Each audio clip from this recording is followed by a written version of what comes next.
nos recibe en su sede la Prodecon, con la representación del delegado actual, que tiene poco tiempo de haberse estrenado en esta delegación del estado de Quintana Roo, el maestro Marcos Gutiérrez, al cual le agradecemos muchísimo que nos haya dado el tiempo y la facilidad de estar con nosotros el día de hoy, y con una plática muy interesante, que es un tema muy repetitivo, problemático que tenemos con las autoridades, que por eso es que lo hemos tocado el día de hoy. Licenciado, buenas tardes, muchas gracias por aceptarnos el día de hoy. Hombre, muchas gracias, Gilberto, estamos a la orden.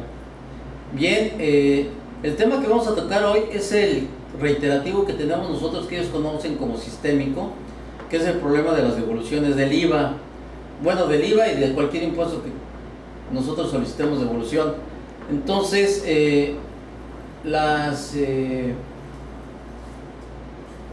toda la situación que nos maneja el SAT para tratar de hacernos más largas las devoluciones, adicionalmente de que están estimando o están tratando de interpretar las leyes más allá de lo que dicen en forma literal. Eso es lo interesante del día de hoy y lo vamos a empezar a comentar. Adelante, licenciado. Muchas gracias, Roberto. Pues sí, en esta tarde les queremos platicar con relación a una de las facultades sustantivas de la Procuraduría, que se refieren justamente a la identificación de problemas de carácter sistémico.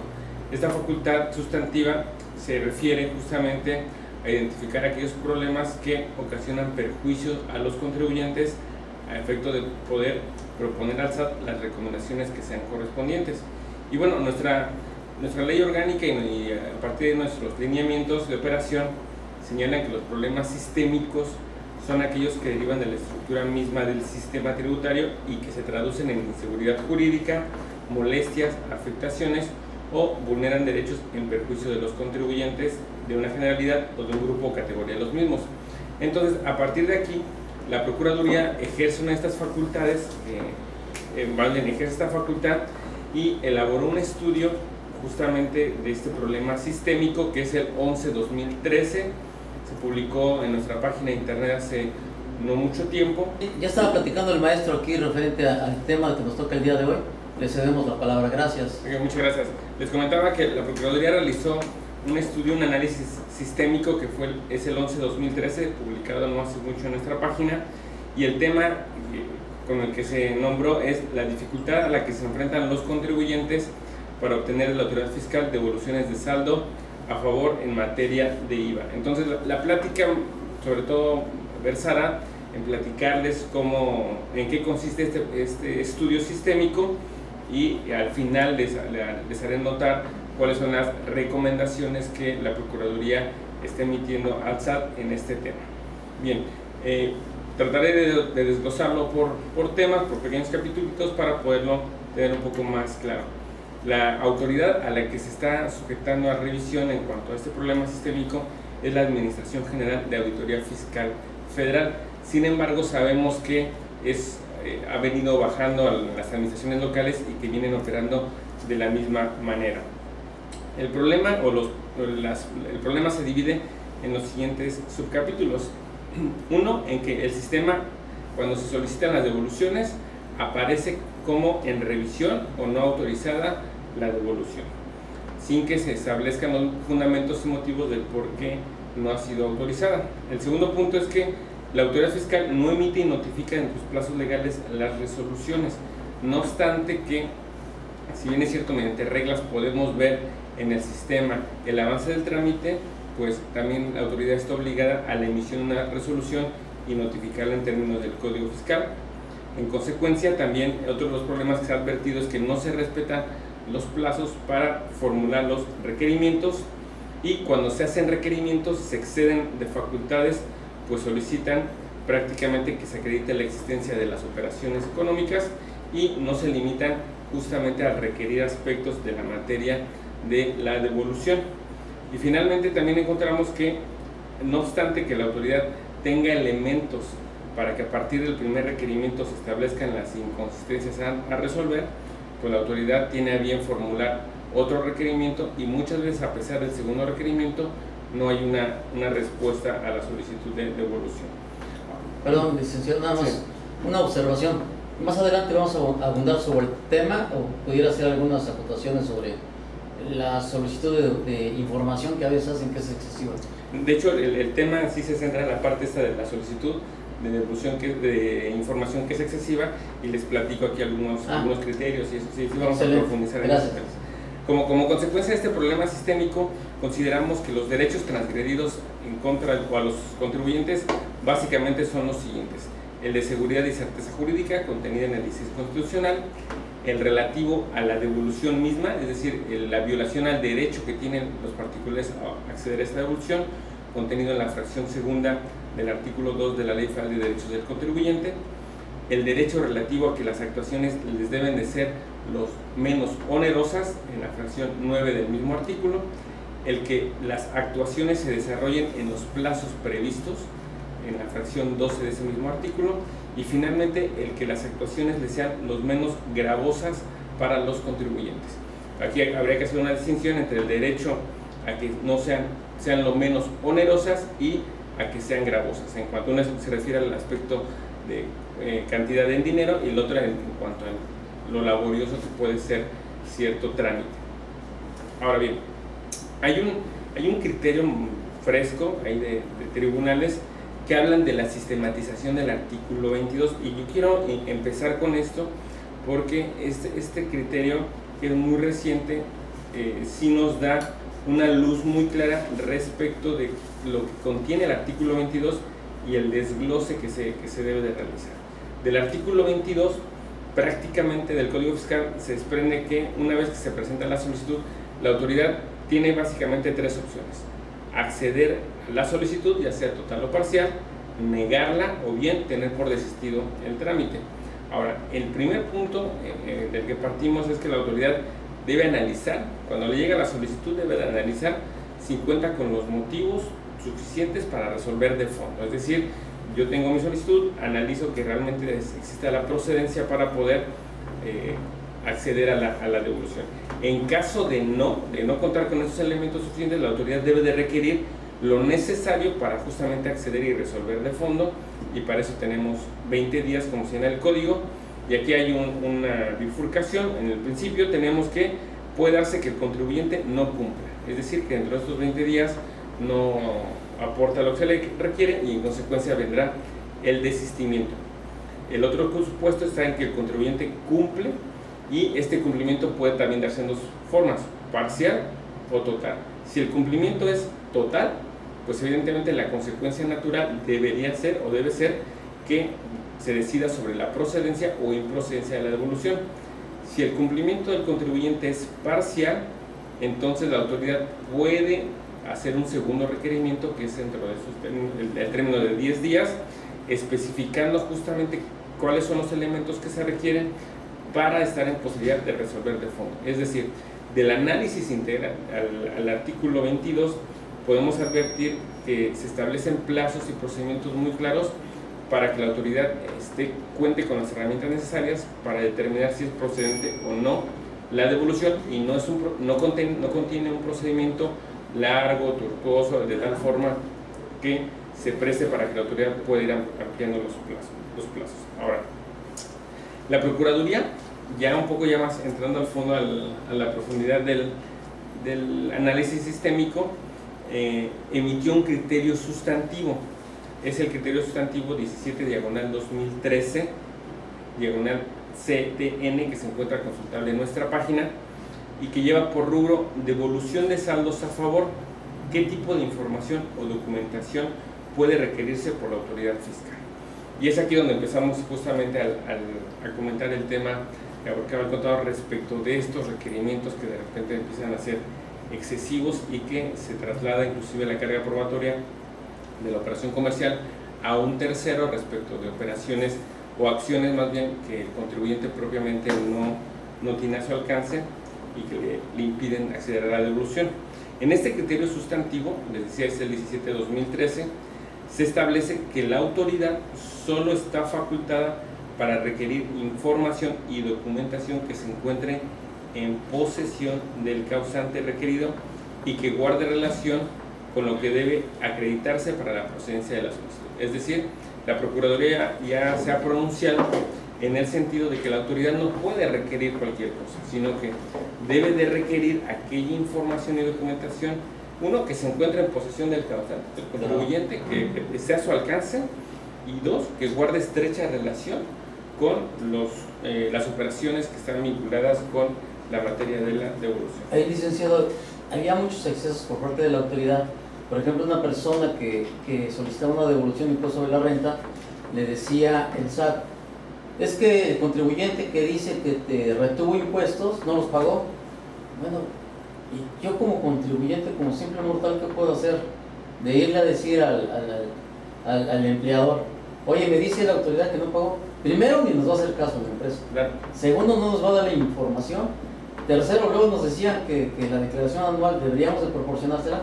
Nunca nos va a dar la empresa. O sea, ya existían muchos excesos por parte de la autoridad. De hecho, hace no mucho, bueno, la Corte todavía sostenía que en ese tipo de casos no era posible acceder a la devolución si, por ejemplo, con los comprobantes fiscales no se podía acreditar que la persona que me los emitía realmente los hubiese entregado. Era un poco lógica su criterio, en el sentido de, si el Estado no ha recibido el dinero del que solicitas la devolución, pues no tienes derecho a ella. Sin embargo, afortunadamente no hace mucho la Corte cambió de criterio, en el sentido de que ya no se aparta de ese criterio y establece ahora que la factura o el comprobante fiscal sí acredita la operación, y en todo caso la autoridad tiene la facultad de ejercer sus facultades de revisión para determinar si el tercero realizó o no el entero de la contribución. Claro, perdón que le interrumpa. No, aquí sería, yo creo que es suficiente si el empleador me otorga a mí una constancia donde me dice, te pagué tanto dinero y te dice tantas retenciones, con firma del representante legal, el sello, yo ya no puedo llegar más allá como trabajador. Claro. Y de hecho, el propio artículo 22 está pues armado, el legislador previó esa parte, porque viene el tema un poquito aquí aparte, ¿no? Como el apéndice, de la autoridad tiene expeditas facultades de comprobación para verificar esas operaciones de las que deriva la devolución, pero que son apartes y que no consideramos aquí a nivel Procuraduría que no debe de ser como parte del mismo procedimiento. Es decir, yo voy ante ti a solicitarte la devolución, cumplo con los requisitos que establece el 22, y o es procedente o improcedente, salvo que no cumpla con los requerimientos, entonces sí teme por desistir. Pero no es la solicitud de devolución, no puede ser la puerta de entrada para que a partir de ahí la autoridad de manera sistemática empiece a ejercer sus facultades de comprobación y empiece a fiscalizar por ese medio, ¿no? Claro, pero también nada más una cosa que sí que quede claro aquí para nuestros compañeros que están oyendo el día de hoy, es que hasta dónde podemos llegar nosotros como trabajadores o como gente que nos está pagando honorarios en una empresa. Pues nada más hasta que me expidan mi comprobante de retención. Así es. Y es lo que yo enseño a la autoridad. Más allá yo no puedo ir. Entonces, eso es lo que me pide la autoridad, y no me puede solicitar que yo le vaya y le diga al empleador, oye, no has pagado los impuestos. Claro, en efecto. Totalmente. Tan es así que les digo, el criterio sustantivo que emitió esa Procuraduría justamente está en ese sentido, ¿no? Que la autoridad solo puede requerir aquella información que se encuentre en posesión del contribuyente y que además esté íntimamente relacionada con el motivo de la devolución. Ok, excelente. Okay, ahora, a partir de esto, pues, ¿qué estamos observando en el día a día? En la práctica, Gilberto, advertimos, digo, aquí vienen los contribuyentes en el sentido de que se les empieza a solicitar información que se convierte realmente abrumadora. O sea, no puede, de repente el contribuyente, aún teniendo muy buena relación con sus proveedores, si es que la tiene, le cuesta mucho trabajo poder acceder a veces a algunos contratos, a veces a algunas relaciones de nómina, algunas relaciones inclusive, por ejemplo, de libros donde se establezca quién prestó el servicio, en qué horario, los turnos, que son evidentemente aspectos que van mucho más allá de los temas propiamente respecto a los cuales se solicita la devolución. Y me voy a permitir aquí un poco darle lectura al sexto párrafo del artículo 22 del Código Fiscal, porque hay una parte que a mí me llama la atención y que la autoridad creo que de ahí se agarra para poder causar este tipo de actuaciones.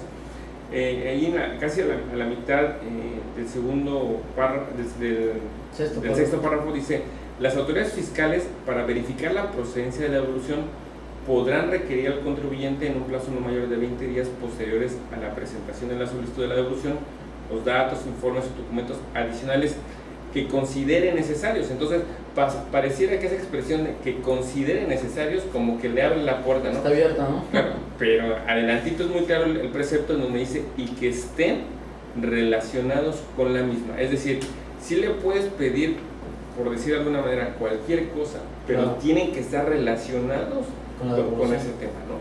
Y además en vinculación con los documentos que finalmente son atribuibles a ti, a los que tú tienes la disposición o el alcance. De lo contrario, este derecho se convertiría un poco, pues, en un mito inalcanzable, ¿no? Si finalmente la autoridad me va a estar vinculando o condicionando la devolución a lo que tiene un tercero, pues de repente ese tercero ya se cambió de domicilio fiscal, ese tercero finalmente ya liquidó, o simplemente dejó de tener actividades, o ya no lo puedo yo encontrar fácilmente, pero eso no significa que yo no haya erogado el gasto. Claro, ni que tenga derecho, ni que no tenga derecho a la devolución. Déjame contarte un caso, por favor, porque también está muy interesante. ¿Por qué la autoridad va más allá de la interpretación de la norma que se establece en el impuesto sobre la renta, el código fiscal? Tuvimos un caso de una devolución y me decían: los gastos de construcción del terreno que tú adquiriste en tal fecha no son deducibles porque no tienes la licencia de construcción. Yo les dije: pues díganme en qué artículo del impuesto sobre la renta, el código fiscal, en la licencia de construcción es un requisito indispensable para que sea deducible el gasto, y con todo gusto te la consigo. Entonces, ya sabemos, o sea, evidentemente sabemos que la autoridad hace una táctica dilatoria para no devolverte y tratar de cansarte y decirte: bueno, ya, mejor la dejo, como mucha gente la hace. Pero, ¿qué podemos hacer en esos casos, licenciado? Ahora, bueno, además de venir a la Procuraduría, estamos para servirle. Gracias. Quiero compartirles que en este sentido sí han habido avances. Yo espero que a partir de estos criterios que ahorita les voy a comentar y del propio trabajo de la Procuraduría con la emisión de ese análisis sistémico, este tema de las devoluciones del impuesto de IVA empiece a dar un giro ahí importante, ¿no? Okay. Actualmente tenemos, les voy a señalar, dos criterios jurisdiccionales que son del Tribunal Federal de Justicia Fiscal y Administrativa, en donde hablan, bueno, les voy a leer los rubros. El primero dice: facultad para allegarse de información con motivo de una solicitud de devolución. La autoridad no puede extralimitarse al requerir cuestiones de carácter que carecen de sustento legal.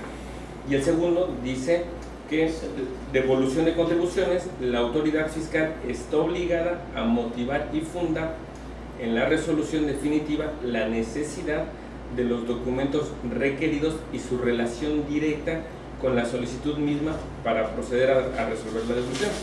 Y aquí, como parte del texto de este criterio, dice: la autoridad puede hacer lo que la ley le permite en pleno respeto al principio de legalidad contenido en el inciso constitucional. Dice: pero tal facultad o atribución, aun siendo discrecional, no resulta absoluta frente al principio de certeza y seguridad jurídica del gobernado. La autoridad fiscal tiene la obligación de decir al particular por qué la documentación requerida era necesaria para resolver su petición y su relación con la solicitud. Estos criterios a mí se me hacen innovadores, se me hacen muy importantes e interesantes, y que además están contenidos en nuestro análisis sistémico, porque finalmente habla de eso, ¿no? O sea, estamos abonando en la parte de la seguridad, de la certeza en favor de los contribuyentes, y en el sentido de que puede haber cierto gasto, puede haber cierto tema en donde sí puede haber un poco ahí la duda, ¿no? Que la autoridad le puede surgir un foco amarillo en el sentido de: yo no tengo la certeza que realmente hayas hecho el gasto, que la operación se haya realizado, y es válido esa duda que le puede surgir a la autoridad. Lo que no es válido es que a partir de una duda lo deje abierto y al contribuyente no le diga las razones, los motivos, porque bien puede ser que el contribuyente tenga otros elementos para poder aclararlo. Claro. Y de esa manera poder avanzar con el trámite sin ningún problema. Bueno, porque tenemos otro problema grave, licenciado, es de que nos dicen: te dimos por desistido, y te llega un aviso o una notificación por parte del SAT, pues hay, a ver cuando lo recibes, 15, 20, 30 días. Claro. Pero luego te dicen, te dimos por desistido, pero ¿por qué te metes al sistema del SAT y no lo dice? Luego les empieza a preguntar, y es una vuelta. Que ahora las volteretas son digitales, ¿no? Claro. Antes eran personales, ahora son digitales. Sí, ya no y finalmente tienes que llegar y apersonarte en la oficina del SAT para que nos den la... Y que además se vuelve frustrante, ¿no? Porque Totalmente. antes por lo menos tenías a alguien que de viva voz trataba de justificarte algo, pero ahora la computadora no te dice nada, ¿no? Entonces, Sí. eso también evidentemente sí trasciende a los derechos de los particulares. Y aquí viene otro tema que es un poco, tal vez muy simple, tal vez no se percibe como una afectación grave, pero sí es una ilegalidad. El hecho, por ejemplo, de que la autoridad sistemáticamente tenga por desistido a los contribuyentes. Ah, sí, sistemáticamente. La ley, el artículo 22, dice que el único supuesto en el que se tiene por desistido al contribuyente es cuando no cumple el requerimiento. Pero aquí tenemos casos en donde el contribuyente satisfizo el requerimiento en los términos que la autoridad se lo requirió, viene el segundo requerimiento y como la autoridad ya no tiene para dónde hacerse, lo tiene por desistido, cuando la ley no establece ese supuesto. Entonces es un punto hay que tener muy en cuenta y que bueno, en un medio de defensa yo creo que sí tendría cierto efecto, porque justamente hablamos de eso, ¿no? De una ilegalidad evidente, está transgrediendo la ley, se está aplicando indebidamente, y yo me atrevería a pensar que podría ser un buen argumento inclusive para obtener unas nulidades lisas ahí para el efecto de que se obtengan las devoluciones. A ver aquí, perdón, licenciado. Sí. Ernesto me está diciendo, tengo una devolución del ISR, persona física, asalariado. En el portal consulté el estatus y estaba pendiente. Realicé una cita en la oficina del SAT y me dijeron que seguía pendiente.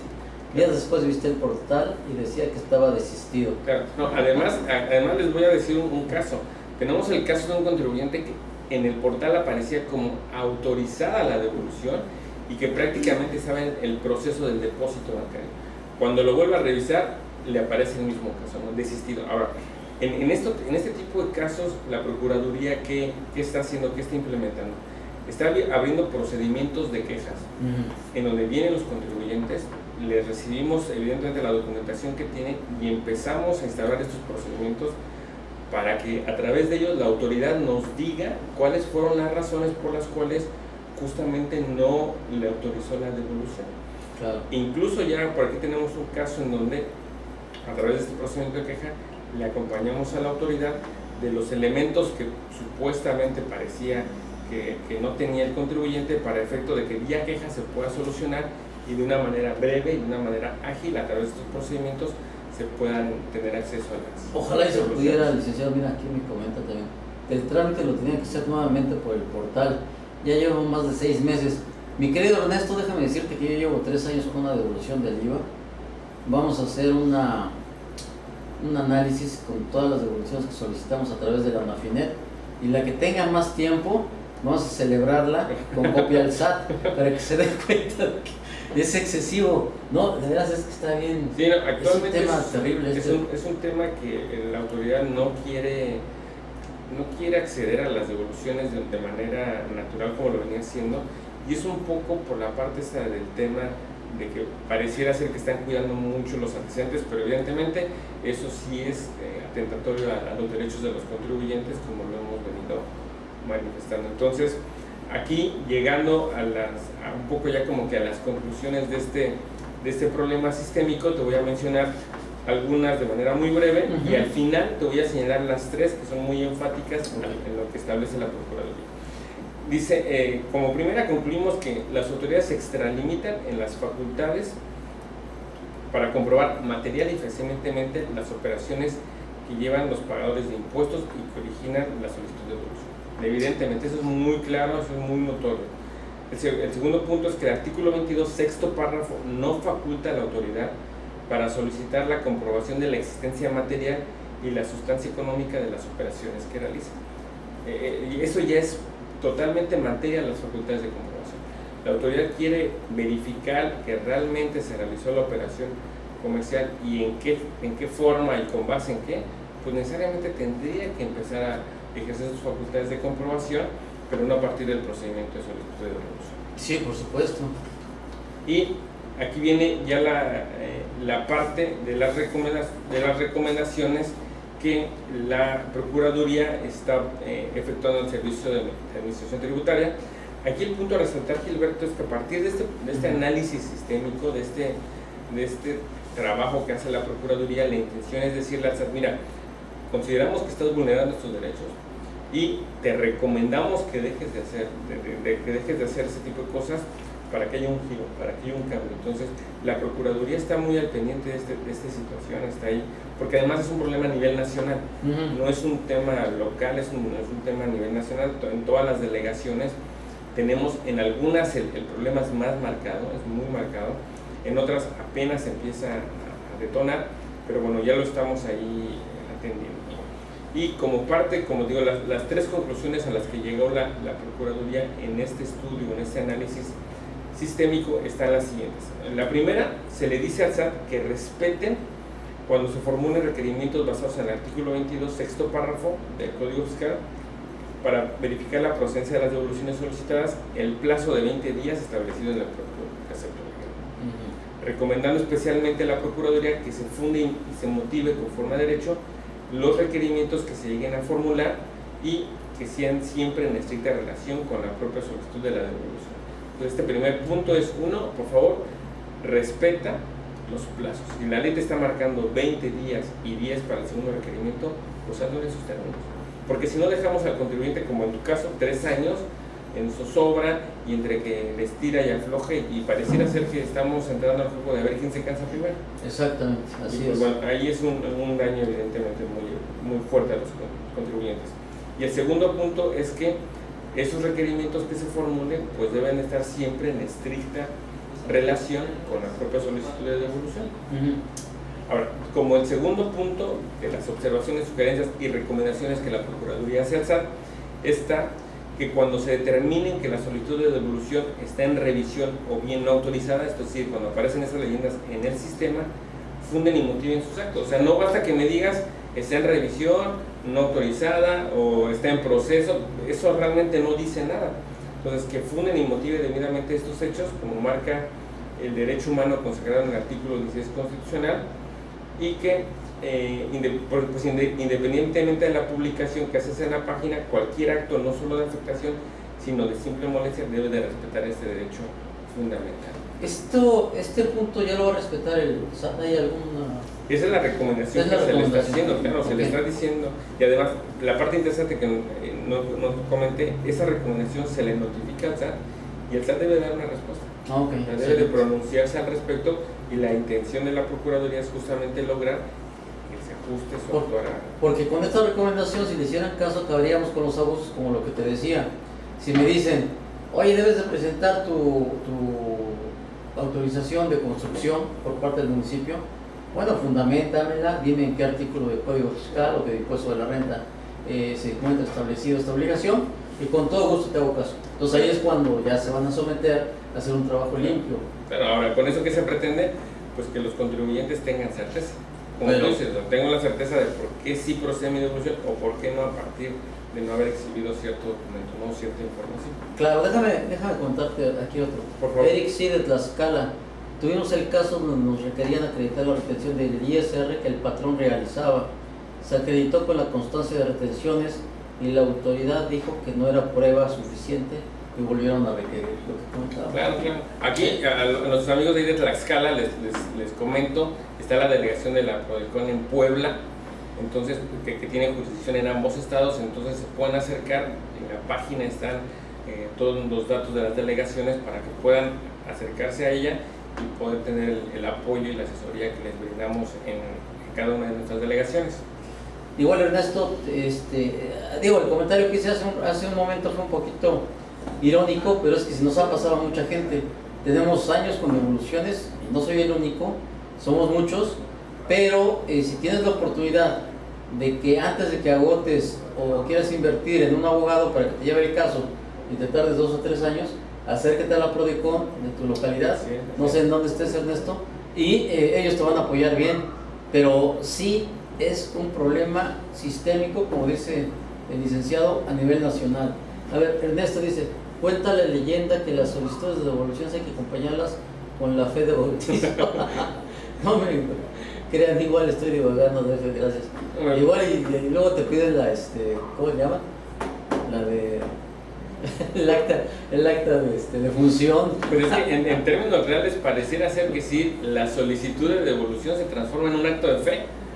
O sea, te la estoy presentando y le pongo mucha fe y mucho ánimo a que me la devuelvas, ¿no? Y cuando realmente no debería de ser así.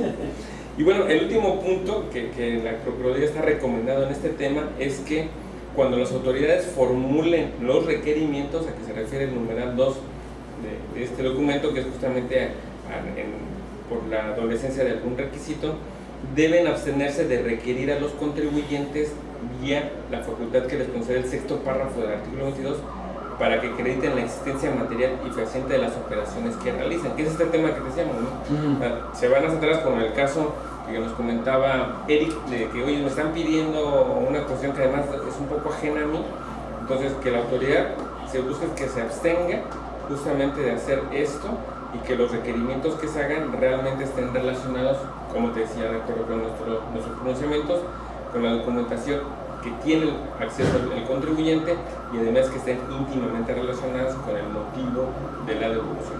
Ahora, ya solamente para acotar, también comentarte que hay un criterio jurisprudencial que habla que las facturas, que es un tema ahí que de repente mete mucho ruido, las facturas es el medio idóneo, el comprobante fiscal idóneo para acreditar justamente las operaciones. Y aquí tengo, mira, tengo una jurisprudencia, es una tesis de la 10ª época, que también muy fresca, de mayo de este año, en donde el rubro dice comprobantes fiscales, concepto, requisitos y funciones. Y parte del texto dice: los comprobantes fiscales son los medios de convicción a través de los cuales los contribuyentes acreditan el tipo de actos o las actividades que realizan para efectos fiscales. Esta parte es muy importante porque partimos de operaciones entre personas físicas, o sea, me refiero entre entes privados, de carácter privado. Entonces, con mi factura, con mi comprobante fiscal, necesariamente se acredita la operación de entrada, ¿no? Claro. Y eso ya el acorde, hay muchos criterios ya están establecidos en ese sentido. El único limitante que, como aquí dice, es que cumpla con los requisitos del 29, ¿no? 29A. Luego dice, establece que para dejar constancia, perdón, voy a revisar un poquito, dice, los comprobantes fiscales sirven para cumplir con la obligación legal del artículo 29 del Código en lo general y las leyes tributarias en lo particular. Establecen para dejar constancia fehaciente, principalmente documental o por cualquier otro medio verificable, de que existió un hecho o un acto grabado por una contribución y determinar cuál es la situación fiscal en concreto de un contribuyente. Y ese tema es muy importante porque nos hemos encontrado casos en donde la autoridad dice, ok, tú tienes la factura, entonces se presume que sí realizaste el gasto en la operación, pero ¿qué crees? Que esa factura está sustentada en un crédito, en un contrato que no notariaste o que no llevas ante el notario a formalizar. Y aquí viene un tema que es bien importante porque vemos ahí cómo la autoridad va hacia atrás, pero finalmente si yo estoy realizando mis actividades con un ente privado, finalmente el derecho civil no me obliga a que para que tengan validez plena tenga que ir finalmente con un notario, ¿no? Si finalmente el contrato es entre tú y yo, o sea, yo no he visto a alguien que decida llevar el contrato de compraventa de su coche con un notario para que tenga efecto validez, ¿no? Claro. O sea, evidentemente no. Entonces ahí es otro punto muy interesante en donde a partir de la factura yo puedo demostrar fehacientemente que realicé la operación y que si bien el contrato no está notariado, no es un impedimento para uno, para demostrar que ésta se haya realizado y evidentemente que yo realicé el gasto o pagué el impuesto que ahí se estableció. Es un tema muy interesante porque nosotros como contadores a veces nos presenta la duda y nos dicen, oye, este gasto no es deducible porque no se encontraba en el objeto social. Madre mía, dime en dónde me establece algún artículo la obligatoriedad de que los gastos que yo elabore deben estar soportados con un contrato. Claro. Digo, no lo hay. Digo, probablemente muchas veces lo hacemos como seguridad jurídica para que no me vaya a transar la contraparte, pero lo hacemos en primera instancia cuidando ese aspecto y en segunda instancia y tal vez accidental para que cuando llegue la autoridad, bueno, aquí está el contrato, ya te estoy demostrando, pero a veces esa cuestión de que la autoridad va más allá de lo que le dice la ley, es constante, ¿no? Así es. Nos causa mucho trabajo administrativo. Claro, entonces, te digo, con ese tipo de trabajos que hace la Procuraduría, como te das cuenta, cumple parte de su cometido de observar, de defender y proteger a los contribuyentes, justamente buscando que la autoridad empiece a tener unas mejores prácticas al momento de realizar el tema de la tributación. Entonces, este es de los más nuevos. Acaban de salir también dos muy recientes, uno en materia de IMSS, pero que es un tema que está aquí en boga, pues yo invito a nuestros compañeros que están del otro lado ahí del monitor, que le echen una leída. La verdad es que es muy breve, lo que yo les platiqué aquí es el resumen, es el concentrado, pero seguramente les va a dar mucha luz o les puede generar mucha duda, pero eso sí, muchos argumentos para poder acudir ante la autoridad en defensa de sus derechos, o bien, les digo, que acudan a cualquiera de nuestras delegaciones para poderles apoyar y orientarles en este tema tan delicado y tan importante, Gilberto. Muy bien, mis estimados colegas, les agradecemos. Fíjense qué interesantes temas. Ernesto del DF ya me dijo en dónde estaban. Ahí hay multiplicidad de oficinas del SAT por todos lados. Entonces, bueno, pues hay que ver los criterios que están siguiendo. Le queríamos agradecer aquí al licenciado Marcos Gutiérrez que nos haya dado su valiosísimo tiempo el día de hoy, y qué interesantes temas estamos tocando, y sobre todo en la práctica. Felipe Loma Bonita, ¿puedo dirigirme a una oficina de la Prodecon distinta al estado que pertenezco? Soy del municipio de Loma Bonita de Oaxaca, pero la oficina de la Prodecon de Oaxaca me queda a 8 horas de distancia, debido a que mi municipio se encuentra ubicado en los límites de Oaxaca y Veracruz. En mi caso me quedaría más cerca en cualquier oficina del estado de Veracruz. Claro, qué interesante pregunta, Felipe, qué bueno que la formulas, porque nuestra competencia es prorrogable, nuestra competencia territorial. Entonces tú puedes acudir a cualquiera de nuestras delegaciones, la que te quede más cercana, pero además aquí viene la maravilla de los sistemas informáticos. Puedes presentar tu queja inclusive vía electrónica. Puedes mandarnos tu queja por correo electrónico con la manifestación de que te es imposible trasladarte a la sede de la Procuraduría para firmar autógrafamente, pero das tu firma, la asignas, la digitalizas y bajo protesta de decir verdad señalas que es tuya o la del representante legal de la empresa según se trate, y a partir de ese documento digital nosotros instauramos el expediente, lo imprimimos, se genera la orden de servicio y se empieza a dar trámite a la queja. No necesitas ir tú presencialmente a hacer este tipo de trámites, y evidentemente toda la asesoría puede ser vía correo electrónico, puede ser vía telefónica, o inclusive puedes mandar tu queja o tus escritos vía correo certificado. Entonces no hay límites.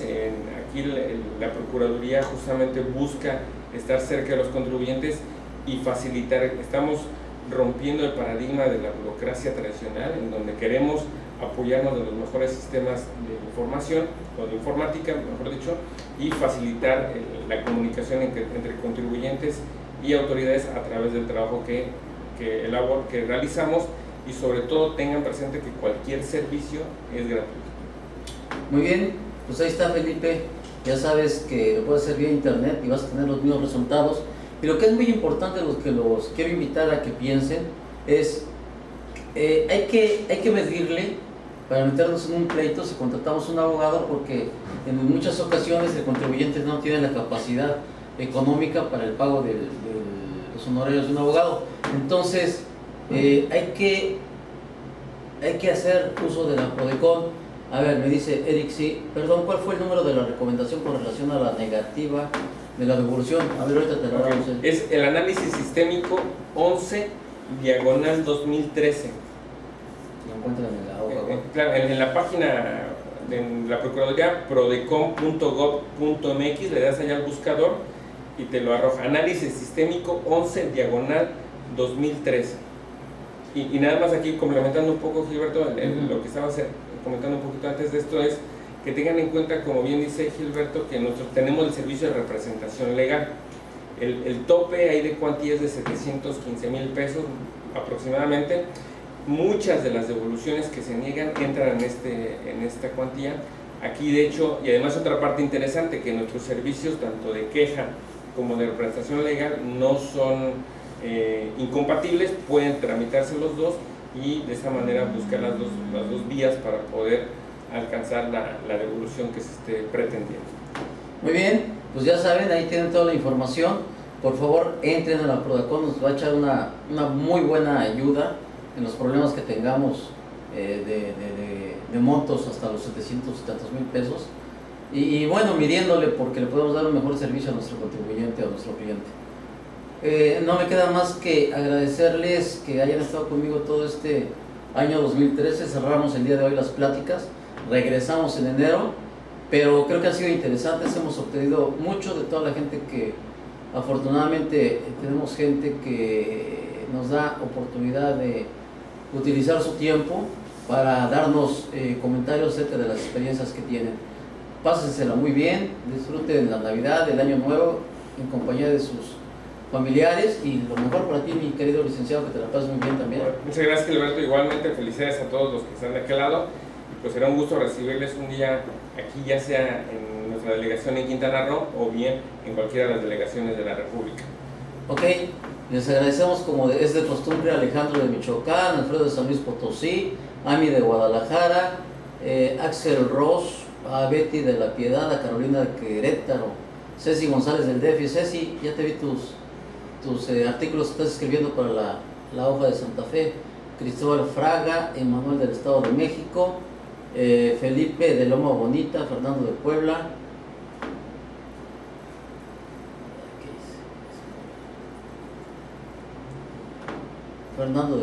Héctor Fiscal de Orizaba, Hilda de Veracruz.